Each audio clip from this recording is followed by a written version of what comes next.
আজ থেকে বহু বছর আগেও গ্রাম বাংলার আকাশে উড়ে বেড়াতো রঙিন পালকের এক রাজ পাখি, যার নাম টিয়া। সবুজ গায়ে লাল ঠোঁট, সরু গলা আর মিষ্টি ডাকে মোহিত করত সবাইকে।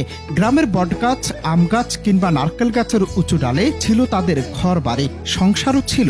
কিন্তু সময় বদলেছে মানুষের মনও। তাই তো আকাশ সমান অভিমান নিয়ে গ্রাম ছেড়ে শহরে পাড়ি জমিয়েছেন তারা। কি সেই অভিমানের কারণ? মানুষ কি বোঝেনি পাখিরও মন আছে তাদের সংসার?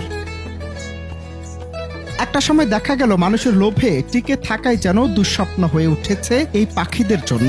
পাখির বাচ্চা চুরি করে পাখি ব্যবসায়ীদের হাতে তুলে দেয়া হলো। শুধু টাকার লোভে অজানা ভবিষ্যতের দিকে ঠেলে দেয়া হলো নিঃসন্দেহ প্রাণগুলোকে।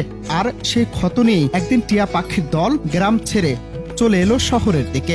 জীবিকার তাগিদে যেমন শহরে মানুষ আসে, কিন্তু জীবন বাঁচাতেই শহর বেছে নেয় এই রঙিন রাজ পাখি। হ্যাঁ, ঠিক শুনছেন, আকাশসম অভিমান নিয়ে তারা এখন শহরের বাসিন্দা।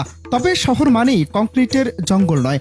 জাহাঙ্গীরনগর বিশ্ববিদ্যালয়ের মতো সবুজে ঘেরা ক্যাম্পাসে আজ তাদের নতুন বসত।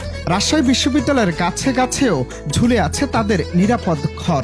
মানুষের ছায়া থেকে দূরে, কিছুটা নির্জনে তারা আবার গড়ে তুলেছে নিজেদের স্বপ্নের সংসার।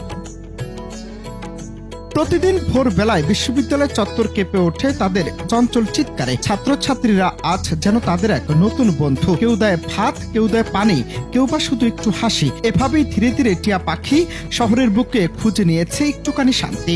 তাদের এই শহরের আসার গল্প শুধু একটা অভিমান নয়, এক নীরব প্রতিবাদ।